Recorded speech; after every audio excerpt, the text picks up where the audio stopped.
¿A cuántos de ustedes les gustan las historias? A mí me gustan las historias. Me fascinan las historias. De hecho, miren, especialmente las historias que terminan bien. No necesariamente tienen que ser finales felices. Pueden ser a veces finales tristes, pero al menos que terminen. Lo que a veces me incomoda de ver alguna historia o escuchar alguna historia es cuando esa queda inconclusa y siempre usan la frase continuará. ¿Quién tiene tiempo para eso? Pero una historia bien contada, una historia que de alguna otra manera yo pueda escuchar de principio a fin, sin importar cuál sea el final, el saber que hay un desenlace de la historia, esa es buena. No importa si el personaje principal pase penalidades o tristezas, si al final salga victorioso y se imponga la justicia. Esas son la clase de historias que a mí me fascinan. Me gusta cuando aquellos superhéroes de capa salen triunfantes y los de sombrero negro van a prisión. Es por eso que a los niños les encantan también las historias. Y yo no sé si usted todavía recuerda aquellos cuentos infantiles, pero voy a utilizar un par de ellos para ilustrarles lo que quiero explicarles esta mañana. ¿Quién no recuerda el famoso cuento de la Cenicienta? Aquella hermosa joven que creció en condiciones inhumanas y que sufría los maltratos de su madrastra perversa y sus malvadas hermanastras que le hacían la vida imposible y le recordaban constantemente quién era ella y que no era igual a ellas, ¿verdad? Como familia.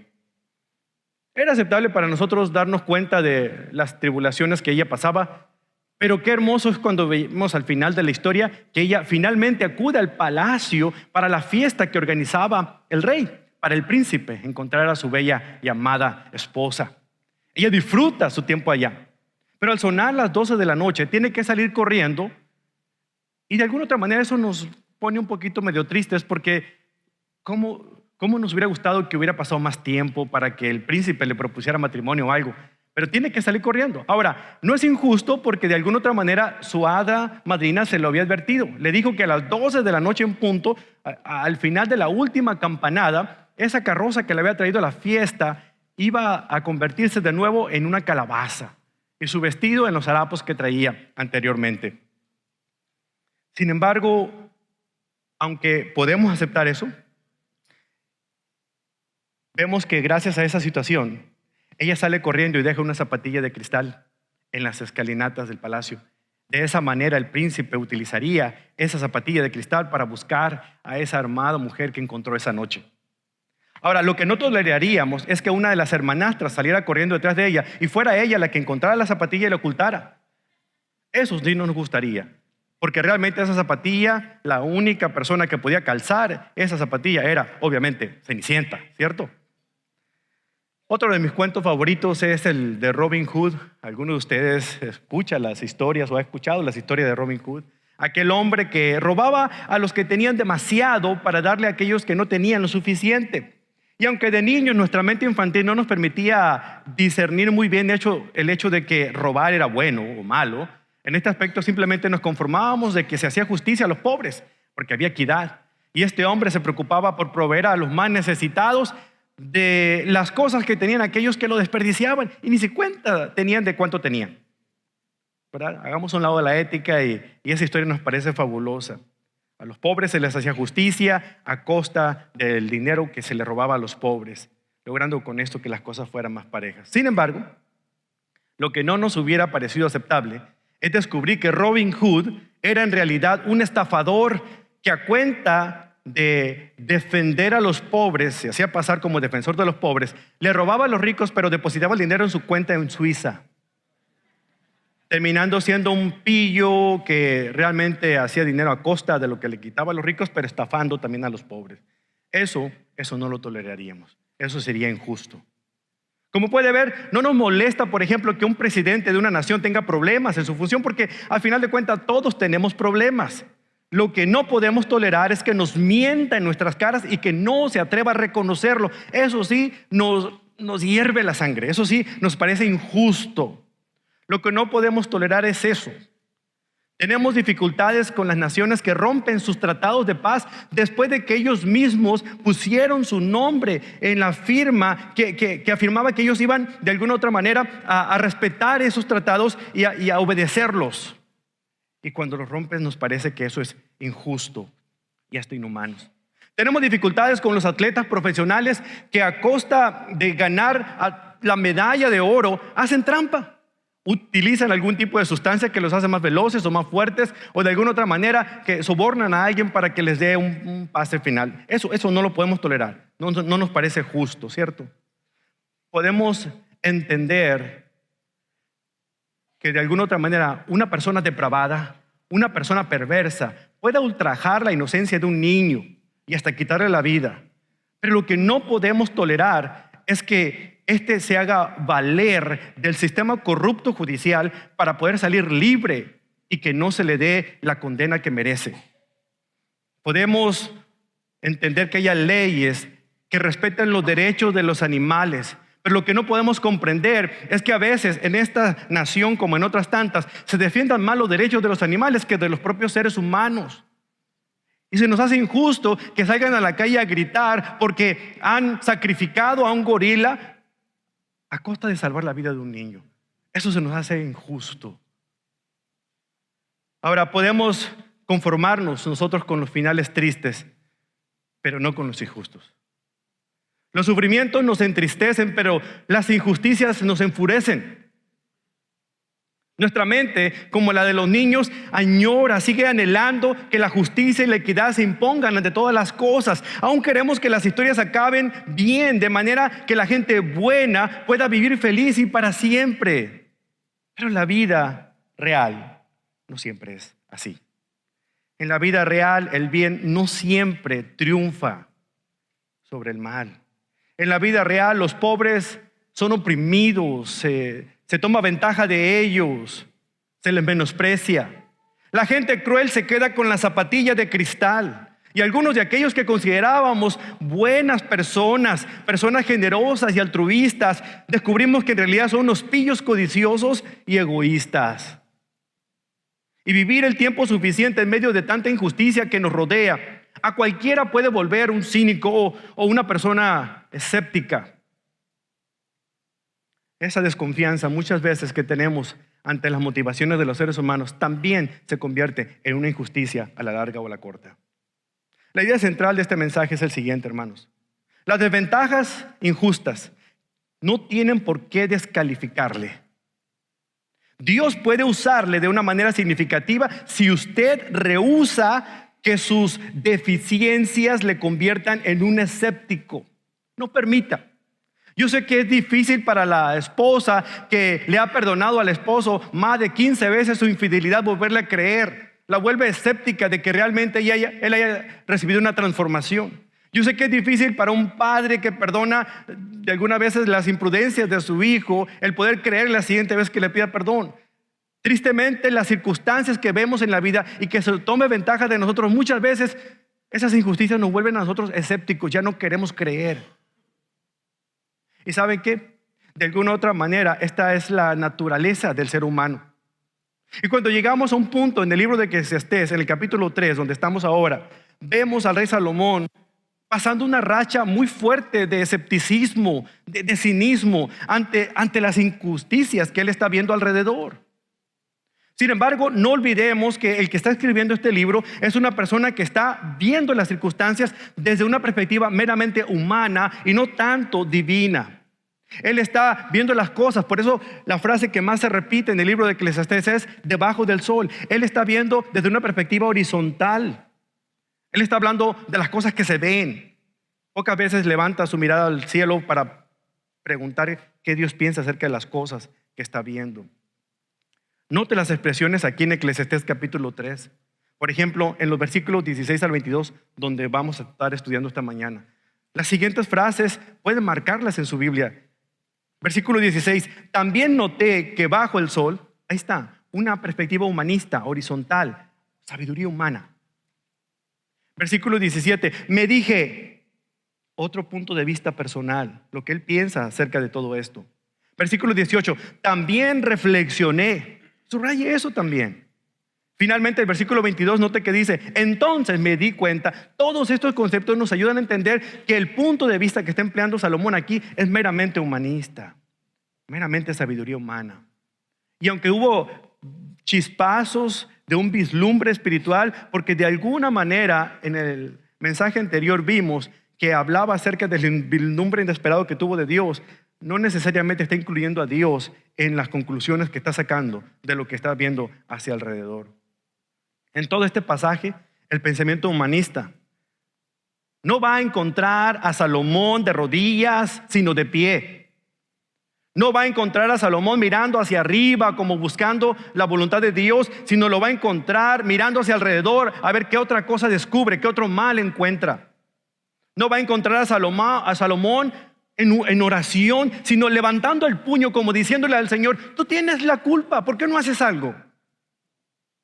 Es importante tener en cuenta entonces que para no confundir cómo aplicamos este pasaje a nuestra vida diaria, entendamos, Salomón está hablando como ser humano que es. Su perspectiva es meramente sabiduría humana. De lo contrario, sería confuso tratar de aplicarlo a nuestras vidas. Pero, ¿qué es lo que origina que este hombre sea tan escéptico? ¿Cuál es el problema que lleva a que una persona sea así de escéptica? Miren, un fenómeno que hace que sea más difícil para nosotros entender los caminos inescrutables de Dios y responder a ellos adecuadamente es el problema de la injusticia que vemos en la vida. Este asunto fue lo que provocó que Salomón cayera en esa mala racha de escepticismo. Y déjenme mostrarle algunos pasajes en los cuales de alguna otra manera vemos cuáles fueron esas cosas que originaron este problema en él, que lo volvieron escéptico y cínico ante las situaciones, de no creer las motivaciones humanas. Hay algunos pasajes, 4 de ellos que voy a citar para ustedes. El primero está en Eclesiastés 3, versículo 16. Dice: también noté que bajo el sol la maldad está presente en el juzgado. ¿Sí? Hasta los tribunales de justicia hay corrupción. Por si lo duda o por si está tratando de encontrar este pasaje, estoy leyendo de la Nueva Traducción Viviente de la Biblia. Pero usted puede seguirme en la versión que usted traiga. ¿Usted también ha notado lo mismo que notó Salomón? ¿Que hay corrupción en los juzgados? ¿Que hay jueces corruptos? Yo no sé en qué mundo vive, pero si usted vive en el mismo mundo que yo vivo, vemos estas cosas todos los días. La gente, hermanos, no espera pacientemente su turno en ninguna intersección en una calle. Si hay una señal de alto en los 4 lados, en la intersección, y llega usted primero, generalmente va a haber que otro le gane, le tome la delantera y no le cede el paso cuando le corresponde a usted porque llegó primero. Lo mismo sucede a veces hasta con los semáforos. En algunos países el rojo no significa pare, significa dale más rápido. Pero hay personas que siempre se cuelan en la fila. Yo no sé, siempre de niño siempre sabíamos que hacía fila, que esperaba su turno y se le daba. Pero cuando uno va creciendo ve otra realidad. Hay gente que se nos mete en la fila. Si estamos tratando de comprar boletos, hay algunos que o van con los revendedores o se nos meten enfrente porque está su compadre que no veía hace como 20 años y ahí se lo encontró y ahí hizo plática y se le coló. De alguna otra manera la gente se cuela en las filas que se hacen. Creemos ingenuamente que el mundo esperará su turno, pero no es así. Miren, algo interesante ocurrió cuando venía de regreso de Cuba. Estaba yo en la fila muy temprano en la mañana. El vuelo salía a las 8 de la mañana, pero había que estar ahí desde las 5 de la mañana. Llegué puntual, pero había 100 personas delante del mostrador para checar el equipaje.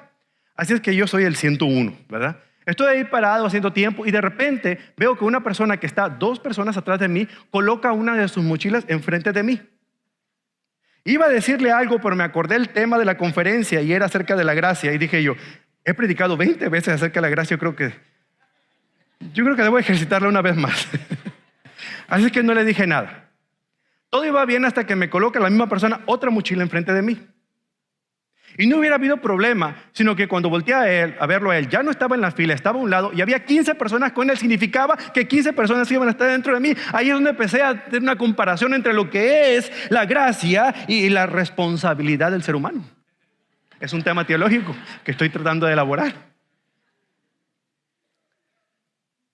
Hasta que descubrí que de alguna otra manera, en medio de la cultura, eso es normal. Si usted deja un espacio porque usted quiere ser respetuoso, no quiere ir pegado a nadie, ¿verdad? Y usted quiere dejar un espacio, ¿verdad? Si nosotros los latinos somos gente que nos gusta estar bien de cerca, ¿verdad? Allá en Cuba están más de cerca, hermano. Creo, se lo digo. Le hablan aquí. Y es el cariño que nos tienen. Pero de alguna otra manera hay personas que no han sido tocados con la sangre de Cristo, ¿verdad? Y hacen de las suyas. Y ellos ven algún espacio y ¡pum! Se meten. Pero es normal. Para ellos, un espacio así abiertito significa, estoy cediendo el paso. Bueno entenderlo. Lamentablemente lo entendí un poco después. Yo lo que deseaba era agarrar a esa persona y ahorcarla, ¿verdad? Pero el Señor en su gracia maravillosa me detuvo. Pero amo a mis hermanos, de verdad que sí. Fue una experiencia simplemente. Nada es malo, solamente es diferente. Queremos que haya justicia y se nos hace injusto cuando las personas toman ventaja de nosotros o cuando nosotros tomamos ventajas de los demás, porque también ocurre de esta manera. Pero ¿sabe qué? Vivimos en un mundo, y aquí Salomón nos lo está diciendo claramente, que de alguna u otra manera está plagado de ese tipo de cosas. Él dice que hasta en las cortes, en los juzgados, existe la maldad. O sea, esto no es de nuestro tiempo, esto siempre ha existido. Porque siempre que exista el ser humano sobre esta tierra, sabremos que después de Génesis capítulo 3, cuando se presenta la caída, todos los seres humanos estamos con un ADN que es corrupto, una naturaleza depravada, que la tendencia siempre es hacer lo malo. Es por la gracia del Señor que no todos los que están escuchándome en este momento han llegado a lo que sus intenciones les pudieran llevar, porque el Señor nos detiene en su gracia. En el preciso lugar donde debiera impartirse justicia no hay corrupción. Es lo que observa Salomón y eso le enoja. Hoy en día no es suficiente con tener un buen caso para que un abogado defensor decida llevarlo. Hoy en día es necesario tener suficiente dinero para poder sobornar al juez o al jurado. Así es como las cosas se manejan. No importa la sociedad en la que vivamos. Y esto es injusto. Pero cuando no es justa la situación, siempre nos ponemos a la defensiva. Esta es la situación por la que Salomón de alguna otra manera estaba viendo las cosas de una manera muy diferente a como generalmente se puedan ver si tuviéramos una perspectiva del cielo en nuestra mente. Otro pasaje está en el capítulo 4, versículo 1, Eclesiastés 4:1. Y hablaré más adelante de este capítulo, pero aquí lo voy a mencionar brevemente. Fíjense, además observé toda la opresión que sucede bajo el sol. Vi las lágrimas y a los oprimidos, y no había nadie para consolarlos. Los opresores tienen mucho poder y sus víctimas son indefensas. ¿Puede escuchar de alguna otra manera el desaliento que hay en sus palabras? Desalentado, como diciendo, no hay justicia. Vean, los pobres están siendo oprimidos y nadie los defiende. Este es otro de los problemas que observa, la opresión que se tiene con aquellos que están más desprotegidos. Hay algo en la naturaleza humana que anhela la justicia judicial. De alguna otra manera, queremos que haya justicia social. Si alguien está oprimido, debería tener por lo menos a otra persona que le defienda. Es por eso que a muchos de nosotros nos gusta ver a los superhéroes, porque ya no podemos confiar en los superpolicías. Y queremos a un héroe que es ficticio porque creemos que son los únicos. Mira, hasta el Chapulín Colorado hace mejor trabajo a veces. Más adelante, este escéptico rey se queja de otro asunto también. Y ese está en Eclesiastés capítulo 5, versículo 8. Dice, no te sorprendas si ves que un poderoso oprime a un pobre o que no se hace justicia en toda la tierra. Pues todo funcionario está bajo las órdenes de otro superior a él. Y la justicia se pierde entre trámites y burocracia. Qué interesante. ¿Será que Salomón se echó una vueltecita esta mañana por las oficinas administrativas de aquí de la ciudad? Uno pensaría que acaba de estar ahí por la manera como se expresa y se da cuenta de la influencia excesiva de los funcionarios en los asuntos públicos, que realmente el diccionario define así lo que es burocracia. Influencia excesiva de los funcionarios en los asuntos públicos. No se trata del que llega más temprano a una oficina así. No se trata del que tiene toda la documentación en regla. Todo depende de a quién conoce o qué tan grande sea la nominación del billete. Y eso es injusto. Pero es la realidad que nos toca vivir. Lo vio Salomón y decía, esto no está bien. Esto lo hizo ser escéptico a las situaciones de la vida. Es algo que bastaría para convertirle a usted y a mí también en escépticos. ¿Qué dice usted cuando dice que van a reformar al sistema policial en nuestros países de origen? Sí, cómo no. Cuéntame una de vaqueros. Nos ha vuelto escépticos, ¿cierto? ¿Es posible? Claro que sí. ¿Que lo vayan a hacer? Enchíleme 2 con sal, por favor. Número 4, Eclesiastés, capítulo 8, 9. Esta es la cuarta cosa que él observó. He reflexionado mucho acerca de todo lo que ocurre bajo el sol, donde las personas tienen poder para herirse unas a otras. Yo creo que hasta usted escucharme hablar así, siente que yo también me he vuelto escéptico, ¿verdad? Algunos dirían, eso es realista, pero no. A veces llegamos al extremo. Aquí Salomón en el capítulo 8, versículo 9 está diciendo, reflexiono mucho acerca de todo lo que ocurre debajo de este sol, donde aquellos que son poderosos abusan de su poder contra aquellos que tienen menos autoridad. Ese abuso de poder. Pareciera que Salomón tiene las manos atadas, no puede hacer nada, él es rey. Sin embargo, en este punto en su vida no sabemos cuáles son sus circunstancias, pero siente que él, por más que intente, sería como aquel niño que trata de salvar las estrellas del mar, que son miles y miles y miles y miles. Y aquella persona que llega y ve al niño tratando de arrojar las estrellas al mar para salvarlas y que no mueran ahí sin agua, la persona le dice, escéptica, pero niño, tú no vas a poder salvar todas estas estrellas. Aunque la inocencia de un niño me encanta, porque él dice, bueno, al menos esta sí va a vivir, y la arroja al mar. Algo sucede con nosotros los adultos que nos vuelven más escépticos y debiéramos de pensar un poco más como piensan los niños. Acuérdense que Dios nos ha dicho que debemos pensar más como los niños. No que andemos con niñerías, es muy diferente, pero que pensemos más como ellos piensan, que aprendamos a perdonar con más facilidad. Ellos se pelean y a los 5 minutos se contentan. Cuando ellos se pelean, los padres se pelean y los padres jamás vuelven a contentarse. Eso es lo triste y ese es el escepticismo que vivimos. Usted siente cuando sus hijos sufren maltrato en el lugar donde vive, en el complejo de departamentos que vive, en la cuadra. Siente impotencia de alguna manera con aquellos que son bullies o aquellos que son realmente personas que son abusivas con sus hijos en el autobús escolar o en el salón de clases, y usted no lo tolera porque usted no está ahí para defenderlo y quiere que se exijan los derechos que pueda tener su criatura en ese lugar, y tiene toda la razón. Pero la injusticia está por todos lados. Es posible que nosotros podamos detener una de esas injusticias, pero no podemos con toda la luz de injusticias que vemos todos los días.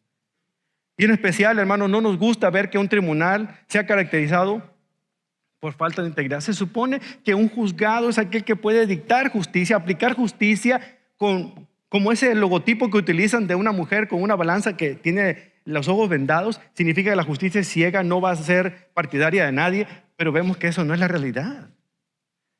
Salomón dice, pero yo he notado que no es así. Hay maldad en los tribunales, hay maldad en los juzgados. Y eso es algo que me pone furioso. ¿Cómo puede estar Dios en control de todo cuando hay tanta maldad e injusticia en este mundo que vivimos? Dice él. ¿Cómo los impíos prosperan en su pecado y los justos sufren por su obediencia? Esto no es justo, Dios. Pero mucha de esta mentalidad es cuando contemplamos desde una perspectiva debajo del sol. No cuando contemplamos desde una perspectiva por encima del sol, que es la perspectiva divina. Entonces podemos ver que aún con todas estas cosas, aún esta maldad y esta injusticia de alguna manera sirve a los propósitos de Dios en su soberanía. Este pensamiento no solamente comenzó con alguien como Salomón, también estaba presente en la mayoría de los profetas. Hay uno que me viene a la mente porque menciona la palabra que estoy hablando con ustedes, y es precisamente el profeta Habacuc. En el primer capítulo del libro que lleva su nombre, él comienza a hablar de este tipo de palabras que tienen que ver con la injusticia. Y él no puede soportarlo, no puede ver que haya tanta injusticia con el pueblo de Dios. Dice, vemos al pobre que está profetizando y siente como que Dios está allá en el cielo, parado en el barandal celestial, mirando nada más cómo los demás están destrozando, y no hace absolutamente nada. Eso es lo que Habacuc tiene en su mente cuando está pensando en decir estas palabras. Y empieza su libro en el versículo 2 del capítulo 1 con estas palabras. Dice, ¿hasta cuándo? ¿Hasta cuándo debo pedir ayuda, oh Señor? Pero tú no me escuchas. Hay violencia por todas partes. Clamo, pero tú no vienes a salvar. ¿Tendré para siempre que ver estas maldades? ¿Por qué debo mirar tanta miseria? Donde quiera que mire, veo destrucción, violencia. Estoy rodeado de gente que le encanta discutir y pelear. ¿Dónde está la justicia, Dios? Aquí está tu pueblo judío que lleva tu marca de ser tu pueblo elegido, y sin embargo entre ellos se engañan, son idólatras y se están comiendo unos con otros. ¿Dónde estás tú para imponer justicia con ellos? ¿Qué estás haciendo? De hecho, Habacuc llega a sus propias conclusiones. En el versículo 4 del capítulo 1 dice, la ley se ha estancado. y ya no hay justicia en los tribunales. Aquí está otra vez la frase. Los perversos suman más que los justos, de manera que la justicia se ha corrompido. Hermano, si usted sigue leyendo el resto del libro de Habacuc, este libro profético, se dará cuenta que Dios le responde a Habacuc y le dice algo como decirle: mira, Habacuc, si yo te respondo a tu pregunta y te digo lo que estoy dispuesto a hacer, tú no me lo vas a creer. A ver, Señor, pruébame. Claro que te lo voy a creer, pues tú eres Dios. Déjame explicarte entonces lo que voy a hacer. Mira, voy a tomar a una de esas naciones paganas gentiles como Babilonia.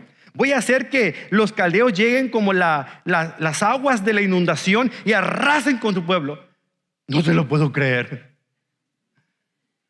¿Me dijiste que me ibas a creer? Pero es que ¿cómo es posible, Señor? Es tu pueblo. ¿Cómo vas a usar a unos paganos, a unos realmente gentiles para que disciplinen a tu pueblo? Eso no es justo, Señor. ¿Qué acaso ya ni justicia hay en el cielo? Más o menos serían las palabras que utilizaría Habacuc al describir todo esto. Esto de la injusticia no es algo nuevo, pues. Es una situación que los profetas, que Salomón está presentando y que Habacuc está señalando. Casi puedo asegurar que en las 2 últimas semanas usted ha visto algo en la televisión, usted ha escuchado algo en las noticias, usted ha leído algo en los diarios y de alguna otra manera usted ha expresado esta frase de pero es que no es justo porque él no cumplió con su palabra. No es justo porque ella no dijo, porque no hizo lo que dijo que iba a hacer. Pero es que no es justo porque él nos abandonó a mí, a mis hijos. No es justo porque no está en el tiempo que yo más lo necesitaba. Volvamos al libro de Eclesiastés. ¿Habrá alguna solución para el problema del escepticismo? Claro que la hay. En el versículo 17, Salomón nos presenta no una, sino dos soluciones muy interesantes. La primera, basada un poquito más desde la perspectiva divina, es decir, que viene de Dios. Y la otra, basada en la perspectiva humana, es decir, que viene de los hombres. La solución número 1 es esta. La injusticia tendrá solo un dominio temporal. La injusticia solamente estará aquí temporalmente. Versículo 17. Dice aquí que por un momento, de alguna otra manera, vemos que Salomón mira por encima del sol y ve un vislumbre breve y escribe esto. Escuche, versículo 17. Me dije, a su debido tiempo, Dios juzgará a todos, tanto a los malos como a los buenos, por cada cosa que hayan hecho. ¿Saben? Tal parece que Salomón creía que Dios eventualmente equilibraría esa balanza de la justicia y la pondría parejita. Parece estar diciendo, no hay mal que dure 100 años. Ojalá que no haya pensado la siguiente parte del refrán. El descanso viene, pensó él.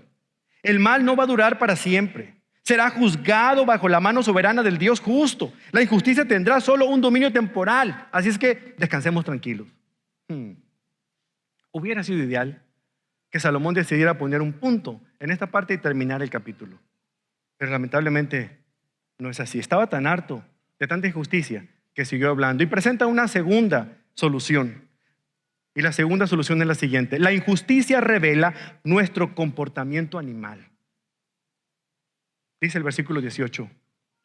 También reflexioné acerca de las condiciones humanas, sobre cómo Dios les hace ver a los seres humanos que son como los animales. Hermanos, sin duda, aquí yo no le llamaría una solución, ¿verdad? Pero bueno, hay un punto de vista que él tiene. Él está pensando que de alguna manera Dios va a juzgar al hombre cuando la historia llegue a su fin, pero en este momento también Dios está juzgando nuestra manera de vivir. Y la palabra que podemos encontrar que sustituye a les va a hacer es una palabra hebrea que nos ayuda a entender un concepto que en aquel tiempo significaba ser zarandeado o cribar o aventar, como cuando se limpiaba el trigo a la usanza antigua, que se arrojaba al viento, ¿verdad? Y caía en la hojarasca y el trigo caía en un lugar, separaban la hojarasca del trigo. Eso es zarandear. Dios revela que de alguna otra manera, cuando el hombre es zarandeado, va a mostrar realmente de qué color está hecho. Qué interesante, ¿verdad? Por eso alguien decía que los creyentes a veces son como las bolsitas de té. Pónganlos en agua caliente y verá el verdadero color que sueltan.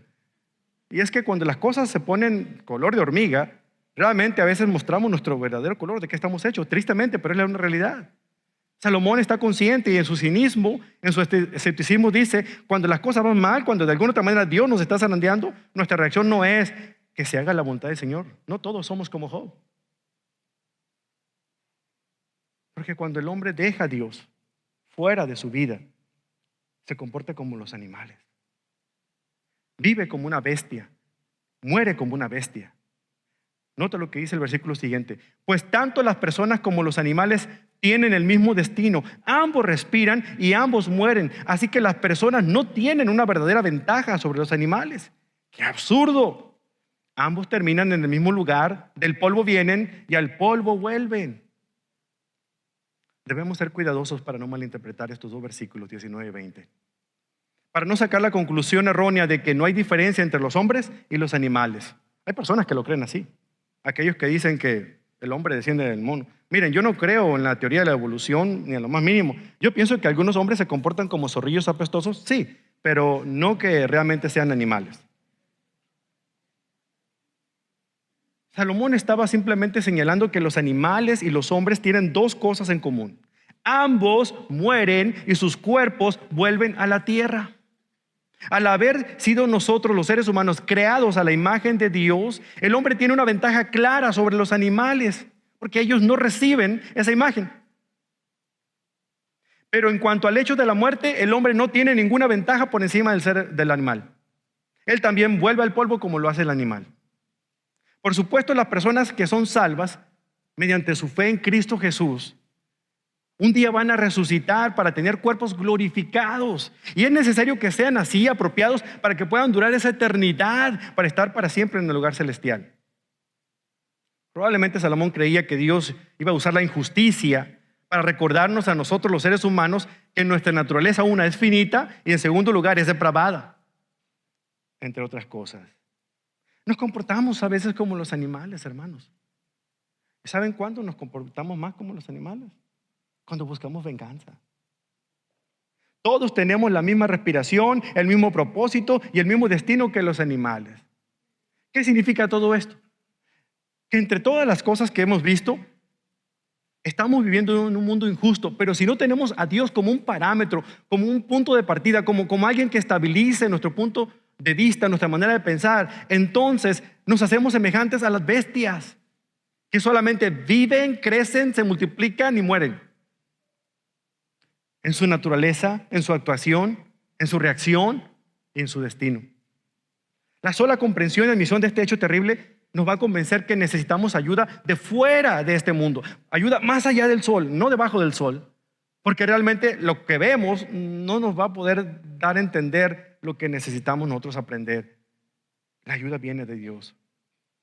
Si lo pone en duda, si piensa que estoy exagerando, simplemente examine las noticias de hace 2 semanas, de la semana pasada. Mire, no soy profeta de la maldición, pero yo no descarto la posibilidad de que en el próximo mes haya otro tiroteo en algún lugar. Dios guarde la hora que sea así, pero estamos tan escépticos que creemos que esa es una realidad. El ser humano ha llegado a los puntos más bajos de su existencia. ¿O será que todavía no? No lo sabemos, solamente Dios lo sabe. Si lo pone en duda, recuerde la actitud que había en su propio corazón cuando usted recibió un trato injusto. Cuando alguien hizo algo y usted realmente se sintió lastimado y ni siquiera le han pedido perdón. ¿Cómo se siente? ¿Qué quiere hacer? Entonces se da cuenta de que en nuestro corazón se anidan pensamientos criminales, por así decirlo. Y si esto no le parece suficiente, traiga a la memoria los pensamientos bestiales que a veces podemos tener cuando estamos nosotros presos por la lujuria, porque queremos satisfacer un pecado sexual. Ahí nos olvidamos que existe Dios, aún los cristianos. William Ward escribió muy acertadamente esta frase: somos más como las bestias cuando matamos, somos más como los hombres cuando juzgamos, pero somos más como Dios cuando perdonamos. Lo contrario también es cierto, somos menos como Dios cuando rehusamos perdonar a aquel que nos ofende. La Biblia, hermanos, nos dice que la muerte tiene lugar cuando el espíritu se separa de la parte material de nuestro cuerpo. Santiago 2:26, Lucas 8:55 son una muestra de ello. Salomón está indicando aquí en el versículo 21 que los hombres y los animales no tienen la misma experiencia en la muerte, a pesar de que ambos vuelven al polvo después de la muerte. Note lo que dice el versículo 21. ¿Quién puede demostrar que el espíritu humano va hacia arriba y el espíritu de los animales desciende al fondo de la tierra? El espíritu del hombre vuelve a Dios, quien lo creó. Él mismo lo dice más adelante en el capítulo 12, versículo 7. Mientras que el espíritu de la bestia sencillamente deja de existir. Cuando lea usted los contrastes en el Salmo 49 se da cuenta de lo que estoy hablando. El Salmo 49 contrasta la muerte del impío y del justo. Y dice que el impío muere y así como los animales, ahí queda. En cambio el justo va nuevamente a su creador. Entonces, hermano, ¿qué esperanza tenemos ante la situación injusta que vivimos? ¿Qué esperanza hay para los que somos escépticos en la vida? Aquí el predicador, Eclesiastés, termina esta sección recordándonos de nuevo que debemos aceptar la vida de la mano de Dios y que la disfrutemos mientras podamos. Versículo 22. Fíjense con lo que dice el versículo 22. Entonces me di cuenta de que no hay nada mejor para la gente que ser feliz con su trabajo. Este es nuestro destino y nadie nos puede traer de regreso para ver qué pasa después que hayamos muerto. En otras palabras, nadie puede cambiar su destino, pero podemos cambiar nuestra reacción al destino. Eso sí, nadie puede cambiar el pasado, pero podemos nosotros hacer algo con el pasado, aprender la lección y no repetirla en el presente. Y aún las circunstancias que hemos vivido en el pasado, de alguna otra manera cambiarlas, transformarlas, en lugar de una desventaja como una ventaja para poder seguirle haciendo frente a la vida. De hecho, la frase a la cual Salomón usa para terminar este capítulo es la siguiente: nadie nos puede traer de regreso para ver qué pasa después de que hayamos muerto. Nadie puede hacer esto, no hay borrón. Miren, nuestro destino está escrito en la palma de la mano de Dios y nuestro pasado está escrito en el concreto, no puede ser borrado. Lo que hicimos, lo hicimos. Lo único que tenemos que hacer es aprender de los errores y empezar hacia adelante, tratar de no repetirlos y utilizar los errores como un crecimiento para poder depender más de la mano soberana de Dios. ¿Quién sabe de qué manera puede impactar el que reconozcamos nuestros errores del pasado, el que reconozcamos nuestras debilidades, el que reconozcamos nuestras discapacidades? ¿Quién sabe qué impacto puede tener en otras generaciones, en otras personas, en otros que nos están viendo? De manera cómo reaccionamos ante las cosas de la vida. Algunos pensamientos finales para usted. Yo pienso que Salomón nos está llamando a todos a que rehusemos a ser autocompasivos, a tener lástima de nosotros mismos por los fracasos que hemos tenido, porque a veces nos sentimos deshabilitados, porque de alguna otra manera a lo mejor no me funciona alguna parte de mis órganos, o no puedo ver, no puedo oír, y pensamos que estamos descalificados para ser útiles en la obra del Señor. Él nos anima a que nosotros no nos quedemos sumidos en ese mar de desesperación llorando por la leche derramada. Él quiere que nos levantemos y utilicemos aún nuestras discapacidades y veamos qué ventaja podemos sacar de ellas para poder hacerle frente a la vida. Que no guardemos rencor nos llama a hacer esto. Que no descubramos que en nosotros existe amargura. Él quiere que de alguna otra manera entendamos que cada cosa que nos está ocurriendo, sea buena o no sea tan buena, Dios la ha permitido con un propósito divino en nuestras vidas. Romanos 8:28. El propósito es hacernos más parecidos a su Hijo Jesucristo, cambiar nuestro carácter, y nadie aprende mejor que en la aflicción. No es en los momentos de dicha y felicidad, ahí nadie presta atención. Todo el mundo está disfrutando de la pachanga, pero cuando hay problemas, entonces volteamos nuestros ojos hacia arriba. Y podemos reaccionar de dos maneras: de una manera compasiva pidiéndole al Señor que tenga misericordia, o de una manera escéptica y cínica reclamándole a Dios por qué permite que las cosas sucedan. Hermanos, Dios a través de las palabras de Salomón nos está llamando a aceptar la vida y a disfrutarla día con día mientras la tengamos, porque un día esta vida ya no va a existir aquí en la tierra. A que estemos satisfechos, a que estemos contentos con lo que tengamos, pero los seres humanos jamás van a estar satisfechos con las cosas que tienen. Sin embargo, podemos aprender, como Pablo lo hizo, el contentamiento. Él lo dijo en Filipenses 4:11: he aprendido a contentarme cualquiera que sea mi situación. Ese es mi anhelo, el aprender a vivir cada día con lo que Dios me da, sabiendo que mi Dios jamás me dejará sin suplir mis necesidades. Les sugiero que no hay nada mejor que tratar de encontrar una ventaja en las desventajas que usted crea que tiene. que acepte su realidad y que siga adelante. Solo Dios, hermano, solo Dios puede hacer que nuestras desventajas y limitaciones sean algo de impacto en nuestras familias, en nuestros hijos, en las nuevas generaciones, en los inconversos que están observándonos. No son ciegos, estarán perdidos, pero no son ciegos. Y ellos ven la manera como reaccionamos ante las injusticias de la vida. En lugar de exigir nuestros derechos, entender que de alguna otra manera en su soberanía Dios lo permite. Hermanos, no sé cuál va a ser el resultado de las elecciones, pero somos bien escépticos, ¿verdad? Sabemos realmente qué va a pasar. Pero ¿saben qué? Nuestro Dios sigue sentado en el trono. Y Él hace lo que le place. Le sugiero que voltee sus ojos al cielo. Y en lugar de quejarse una vez más, ni del gobierno, ni de la situación, ni de los demás, ni de la iglesia, ni del pastor, empiece a fijarse de qué manera lo que le falta, lo que carece, lo que le imposibilita, puede ser una ventaja que le permita salir adelante y ser ejemplo a otros de lo que significa vivir en medio de la adversidad. Para compartir estas cosas, hermanos, para quitar el escepticismo de nuestra vida, para cambiarlo en esperanza, tenemos nosotros que al menos hacernos 3 preguntas. Ahí le van. Número 1. ¿Cuál es la injusticia y desventaja que tenemos? ¿Cuál es su injusta desventaja? ¿Qué es lo que le limita? ¿Cuáles son sus limitaciones? No me refiero a pequeñas irritaciones triviales que ha tenido esta semana. Me refiero a aquello que constituye una desventaja importante en su vida. Trate de mencionar por lo menos un ejemplo de su experiencia personal. Pregunta número 2. ¿Cuándo piensa usted sustituir su autocompasión, su lástima por sí mismo, pasiva, en coraje, en valor activo para enfrentar la vida? ¿Cuándo lo va a hacer? ¿Cuándo dejará de lamentarse diciendo, ay, pobre de mí, mira cómo me tratan, nadie me quiere? Y sentirnos siempre la víctima. ¿Cuándo vamos a usar nuestras limitaciones para que podamos actuar de una manera valiente y enfrentemos las desdichas que tenemos, sabiendo que nuestro Dios las permite con un propósito?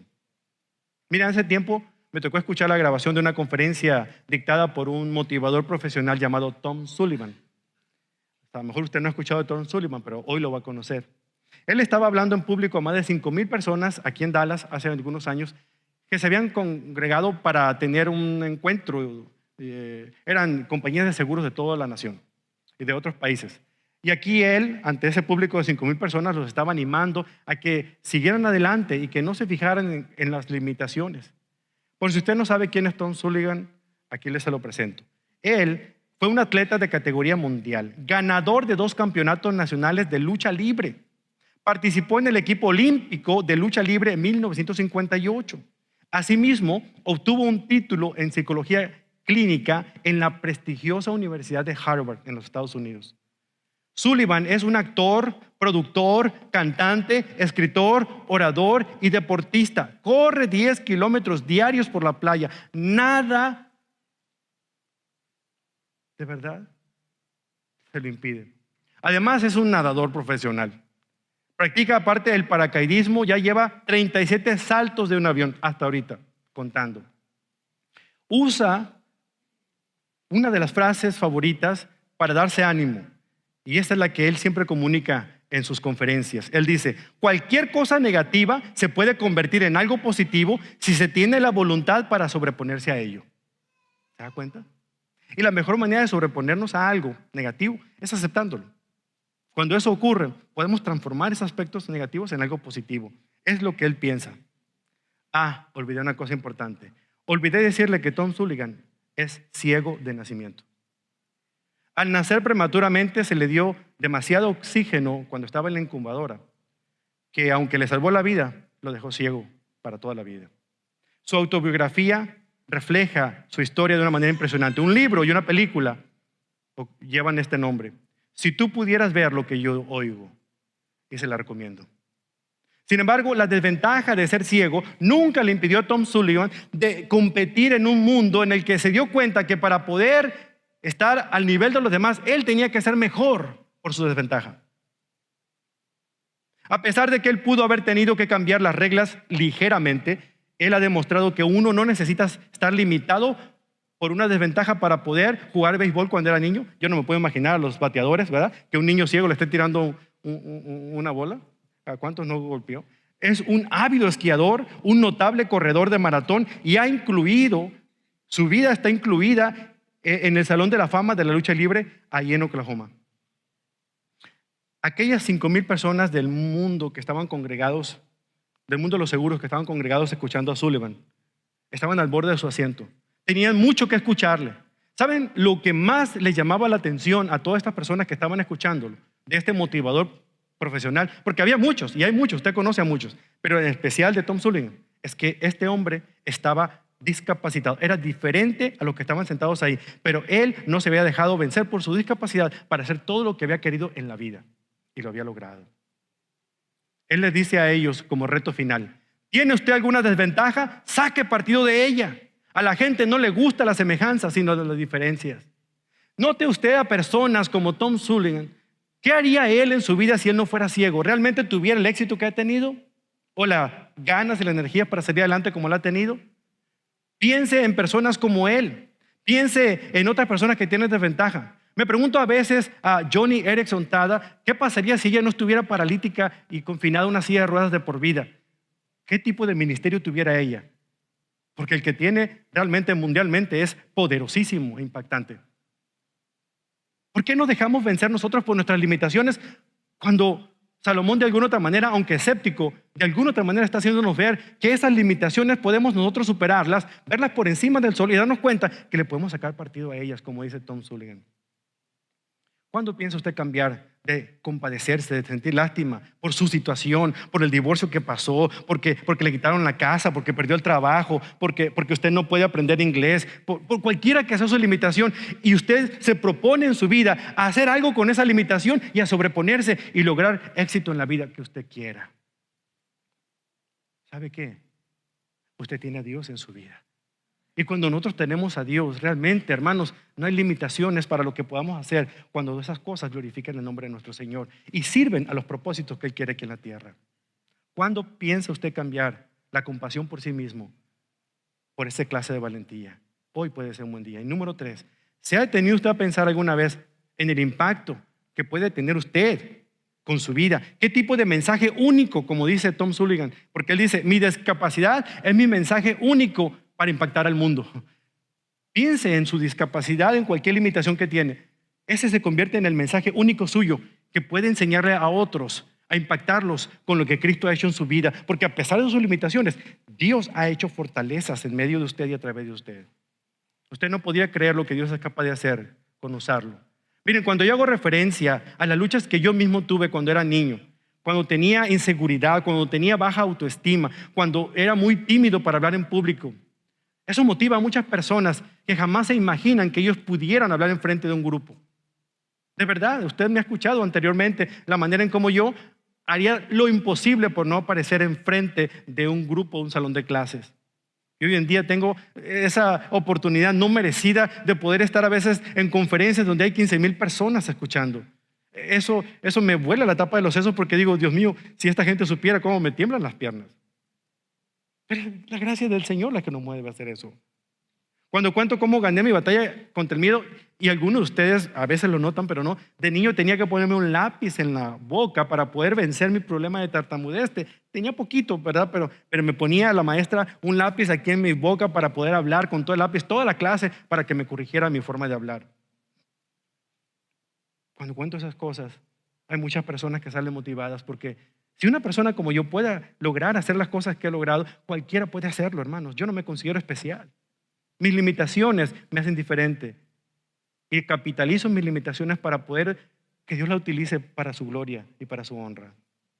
¿Sabe? Usted ha sido puesto aquí en la tierra como una joya única, una piedra preciosa que tiene ciertas posibilidades de destello cuando la luz del Hijo de Dios le ilumina a usted y lo pone sobre el trasfondo oscuro de los problemas que usted vive, de sus propias limitaciones, le hace brillar como un diamante y la gente queda impactada, no por el brillo del diamante, sino realmente por lo que Dios es capaz de hacer a través de una persona común y corriente como nosotros.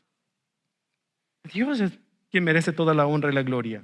Eso alienta, eso inspira, eso fortalece a aquellos que están perdidos en el tenebroso pantano de la autocompasión, de la lástima, de sentir, oh, miserable de mí, otra cosa pasé, mi situación, nadie tiene mi vida, nadie pasa lo que yo paso. ¿Sabe qué? Aquí sentado hay más personas que también se han divorciado como usted. Aquí sentado hay más personas que han perdido a sus padres porque han muerto. Aquí sentado hay más personas que también han perdido su trabajo. Aquí sentado hay más personas que han pasado las mismas y peores situaciones que usted y siguen adelante porque Cristo los fortalece. Usted también puede ser fortalecido en este día. Dios quiere y puede usarlo con y a pesar de sus limitaciones. Termino con esta historia que siempre me ha impactado y pocas veces he contado. Y se trata de un monje del siglo IV, un monje llamado Telémaco. Era un monje asiático que de alguna otra manera él creía que el resto de su vida se le iba a pasar en esa comunidad de fe, cultivando sus frutas y verduras y haciendo oración y estudiando la Biblia. Pero sintió una impresión muy fuerte de parte de Dios que necesitaba ir a la ciudad de Roma. Él tenía que ir a esa ciudad. Él estaba muy cómodo en ese pequeño pueblo y en esa pequeña comunidad de ese monasterio, pero tenía que ir a la gran ciudad. Cuando llegó a la ciudad de Roma y contempló todo lo que ocurría en ese centro político mundial, esa ciudad tan agitada, tan rica, tan poblada en aquel entonces, Telémaco se preguntaba por qué estaba ahí. ¿Qué era lo que tenía Dios para él ahí? Él no encajaba en ese lugar. Entre todo lo que veía, en una ocasión el pobre hombre fue empujado por el tumulto de gente y lo metieron de alguna otra manera a la gradería del gran Coliseo romano. Lo que vio ahí realmente fue inconcebible para él. Le tocó ver cómo en medio de la arena de ese gran Coliseo había fuertes gladiadores que se disputaban la vida, luchando a muerte. Y cada vez que pasaban enfrente del emperador, le decían estas palabras: emperador, te ofrecemos nuestra muerte. Los que van a morir hoy te saludan. Y Telémaco escuchaba eso y decía yo, pero es que esto no está bien. De alguna otra manera empezó todo esto y la gente comenzó a aplaudir y levantaban sus manos de aprobación diciendo que ellos querían ver el espectáculo. Y comenzaban los pleitos y los desgarres y la sangre y la manera como algunos se herían con esas espadas. Cuando este pobre monje vio eso, corrió hasta la orilla donde estaba la pared que dividía la gradería de la arena y empezó a decir: paren, por favor, en el nombre de Cristo, deténganse. Nadie le hizo caso, la gente seguía observando. Y como veo que hombre tras hombre iba despedazando al otro, ella no pudo contenerse más y se brinca a la arena y empieza a correr de un lado para otro. Imagínense, hasta cómico se veía por viendo al chaparrito monje, ¿verdad?, con sus faldas levantándoselas, corriendo de un lado para otro, tratando de detener a todos los grandulones, fortachones, gladiadores que estaban debatiendo su vida, peleando a muerte. Y decía: en el nombre de Cristo, deténganse, no hagan eso no está bien. Nadie le hacía caso. Al principio nadie lo notaba lo que él estaba haciendo, pero de repente ya fue molesto estarlo oyendo que gritaba eso y corría y interrumpía a los gladiadores que estaban allí peleando. La gente comenzó a gritar y a hacer la señal típica que hacían allá de que él lo mataran. Clávale una espada, acaba con él, decía la gente. El mismo gladiador que estaba a un lado de él lo ve y lo avienta a un lado con su espada y se abalanza sobre él y se la clava en el estómago y le corta las entrañas. Cuando el hombre estaba muriendo y estaba llegando a sus últimos momentos, todavía de su voz sale esa voz entrecortada, sale esas palabras entrecortadas que decían de alguna otra manera: paren de hacer esto en el nombre de Cristo, esto no está bien. Y algo interesante ocurrió. Justo en ese momento hubo un silencio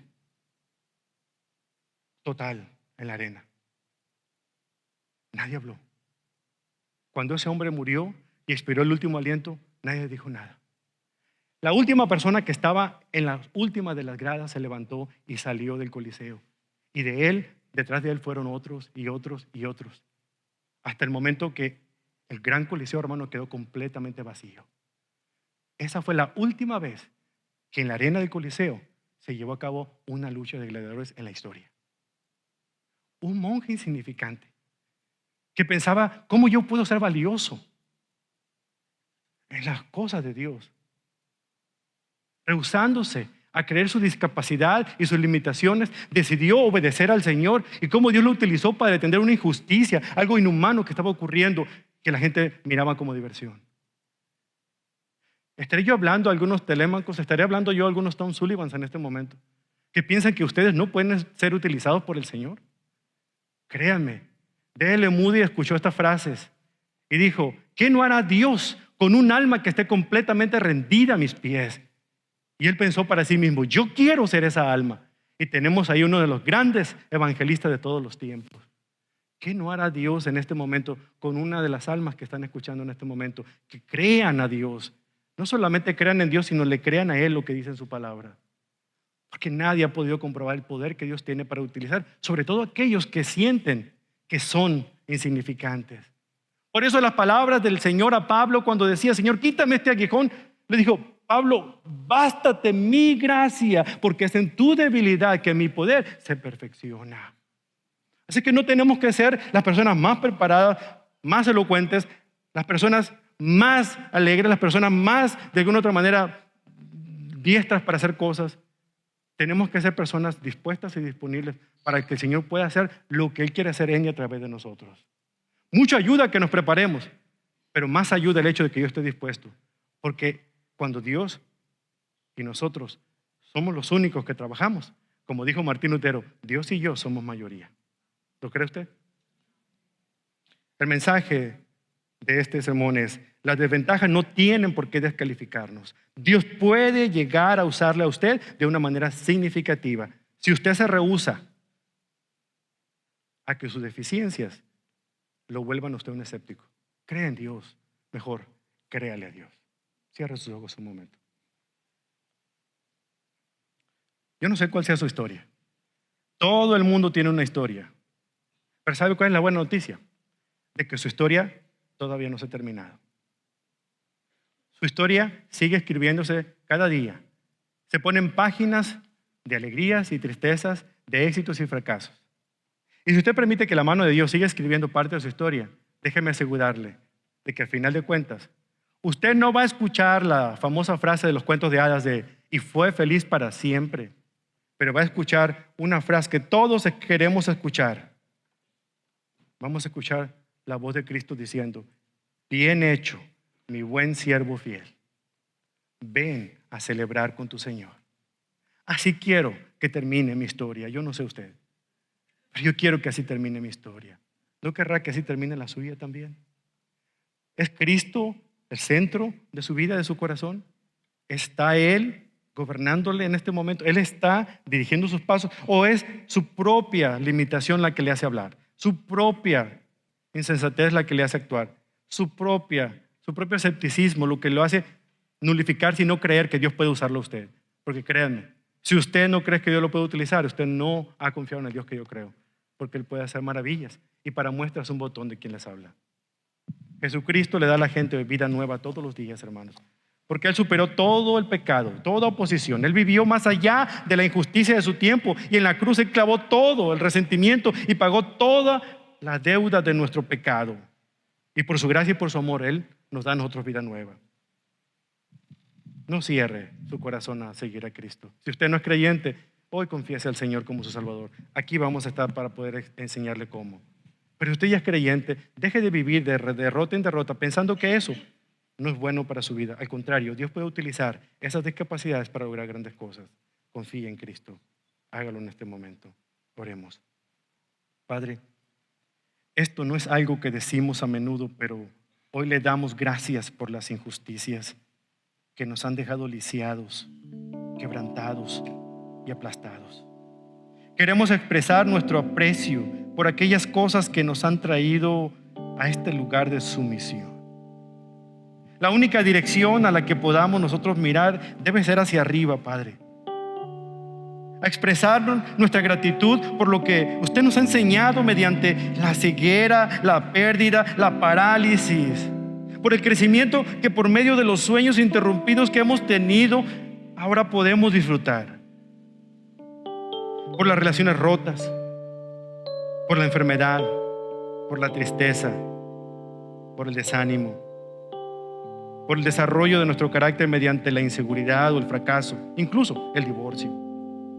Oh bendito Dios, vemos la tempestad, se acerca, pero estamos comenzando a ver que usted está detrás de ella.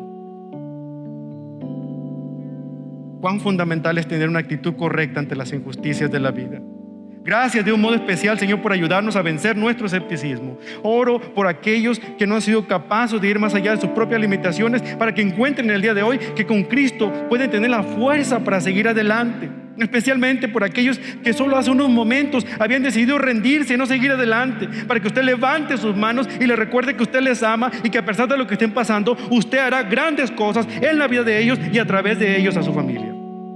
Ruego que en vez de ello podamos rendir todo nuestro ser a usted, Padre. Se lo pido en el poderoso nombre de aquel que es gracia, justicia y verdad, nuestro Señor Jesucristo, a quien amamos y glorificamos en este día. Porque solamente Él es digno, porque solamente Él es santo. Él es el Cordero que fue inmolado, es el único que merece nuestra adoración. Y a Él cantamos, y a Él adoramos, y a Él glorificamos por los siglos de los siglos.